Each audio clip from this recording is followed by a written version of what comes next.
ଆମର 12 ମାସରେ 13 ପର୍ବ ହୁଏ। ଏଇଟା ଆମେ ଓଡ଼ିଆ ମାନେ ସମସ୍ତେ ବହୁତ ଭଲ ଭାବରେ ଜାଣିଛନ୍ତି। ପ୍ରତି ମାସରେ ଗୋଟିଏ ଗୋଟିଏ ଅମାବାସ୍ୟା ପଡ଼େ ଏବଂ ପ୍ରତି ମାସରେ ଗୋଟିଏ ଗୋଟିଏ ପୂର୍ଣ୍ଣିମା ବି ପଡ଼େ। ସେଇ ଭିତରୁ ଆମର ବହୁତ କିଛି ପୂର୍ଣ୍ଣିମାର ଆମେ ପାଳନ ବି କରନ୍ତି। କିଛି ପୂର୍ଣ୍ଣିମାରେ ପୂଜା ବିଧି ହୁଏ, ସମସ୍ତେ ଜାଣିଛନ୍ତି। ଆଜି ବି ମୁଁ ସେଇଭଳି ଗୋଟିଏ ପୂର୍ଣ୍ଣିମାର ମହତ୍ତ୍ୱ ବିଷୟରେ କହିବାକୁ ଯାଉଛି। ନମସ୍କାର ବନ୍ଧୁଗଣ, ମୁଁ ସାଗରିକା ଆପଣମାନଙ୍କୁ ମୋ ଚ୍ୟାନେଲକୁ ସ୍ୱାଗତ ଜଣାଉଛି। ଆମର 12 ମାସର 12ଟି ପୂର୍ଣ୍ଣିମା ମଧ୍ୟରୁ ଆମେ ଜାଣିଛନ୍ତି ଆଷାଢ଼ ମାସର ଗୋଟିଏ ପୂର୍ଣ୍ଣିମା, ଯାହାକୁ ଆମେ ଗୁରୁ ପୂର୍ଣ୍ଣିମା ଭାବରେ ଜାଣୁ। ତାର ଆଜି କ'ଣ ମହତ୍ତ୍ୱ, ଆଜି ସେଇ ବିଷୟରେ ମୁଁ ଆପଣଙ୍କୁ ଜଣେଇବି। ତ ଦୟାକରି ଭିଡ଼ିଓଟିକୁ ପୁରା ଦେଖନ୍ତୁ ଏବଂ ଶୁଣନ୍ତୁ, ତାହେଲେ ଆପଣ ବି ଜାଣିପାରିବେ। ଯଦି ମୋ ଚ୍ୟାନେଲରେ ନୂଆ ଥିବେ ମୋ ଚ୍ୟାନେଲକୁ ଟିକେ ସବସ୍କ୍ରାଇବ୍ କରିବେ। ଯଦି ମୋ ଭିଡ଼ିଓଟି ଭଲ ଲାଗିବ ମୋତେ ଲାଇକ୍, ସେୟାର ଏବଂ କମେଣ୍ଟରେ କହିବାକୁ ବି ଭୁଲିବେନି। ତ ଚାଲନ୍ତୁ ଷ୍ଟାର୍ଟ କରିବା। 12 ମାସରେ ଆମର 12ଟି ପୂର୍ଣ୍ଣିମା ପଡ଼େ। ପ୍ରତ୍ୟେକ ର କିଛି କିଛି ନା ମହାତ୍ମ୍ୟ ରହିଛି। ଜ୍ୟୋତିଷ ଶାସ୍ତ୍ରରେ ପୂର୍ଣ୍ଣିମାକୁ ଆମେ ବହୁତ ମାନନ୍ତି।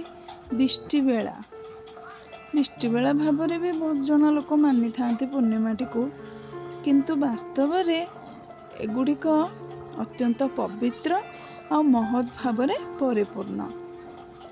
ଶ୍ରୀମନ୍ଦିରରେ ଶ୍ରୀ ଜଗନ୍ନାଥଙ୍କ ଦ୍ୱାଦଶ ଯାତ୍ରା ମଧ୍ୟରେ ଜ୍ୟେଷ୍ଠ ପୂର୍ଣ୍ଣିମାରେ ଆମେ ଜାଣିଛନ୍ତି ସ୍ନାନ ଯାତ୍ରା, ପୌଷ ପୂର୍ଣ୍ଣିମାରେ ପୁଷ୍ୟାଭିଷେକ ଯାତ୍ରା ଓ ଫଗୁଣ ପୂର୍ଣ୍ଣିମାରେ ଦୋଳ ଯାତ୍ରା ରହିଛି। ଗମା ପୂର୍ଣ୍ଣିମା, କୁମାର ପୂର୍ଣ୍ଣିମା, ରାସ ପୂର୍ଣ୍ଣିମା, ଏମିତି ସବୁ ପୂର୍ଣ୍ଣିମାର କିଛି କିଛି ମାହାତ୍ମ୍ୟ ରହିଛି। କିନ୍ତୁ ଆମେ ସମସ୍ତେ ଜାଣିଛନ୍ତି ଆମର ମହାନ ହିନ୍ଦୁ ଶାସ୍ତ୍ରରେ ଆଷାଢ଼ ପୂର୍ଣ୍ଣିମାର ବି କିଛି ଗୁରୁତ୍ୱ ରହିଛି। ଏଇଟା ହେଉଛି ଆମର ଗୁରୁ ପୂର୍ଣ୍ଣିମା ବା ବ୍ୟାସ ପୂର୍ଣ୍ଣିମା ଭାବରେ ଆମେମାନେ ସମସ୍ତେ ଜ୍ଞାତ। ବ୍ୟାସଦେବ ଗୁରୁ ଶ୍ରେଷ୍ଠ।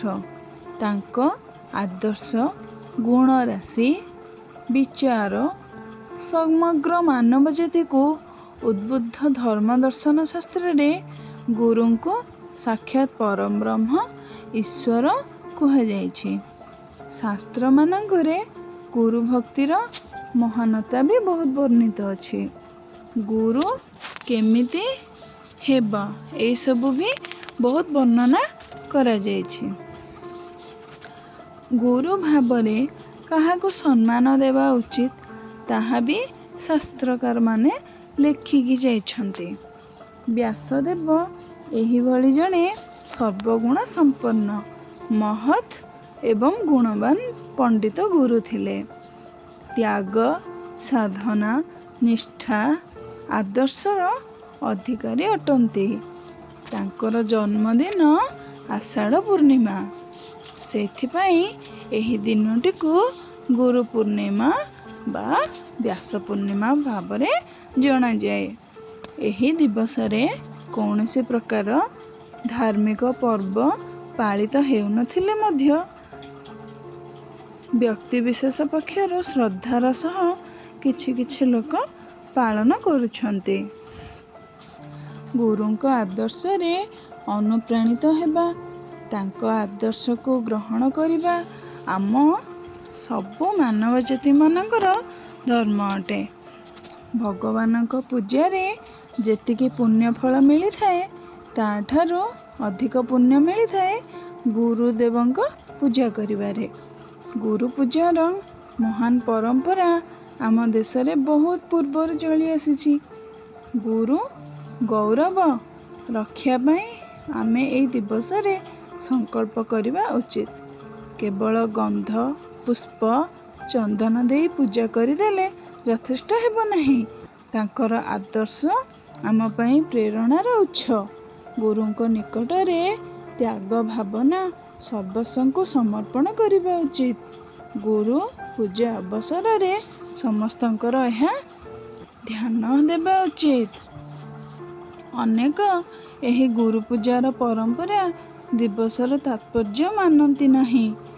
ଗୁରୁ ବା ବ୍ୟାସ ପୂର୍ଣ୍ଣିମା କ'ଣ ଅନେକ ଜାଣନ୍ତିନି ବି ନାହିଁ। ଏହାକୁ ଏକ ସାମାଜିକ ତଥା ଶୈକ୍ଷିକ ପର୍ବ ଭାବେ ସମସ୍ତେ ପାଳନ କରିବା ଉଚିତ। ଏଥିରୁ ବହୁତ ପୁଣ୍ୟ ଫଳ ବି ପ୍ରାପ୍ତ ହୋଇଥାଏ।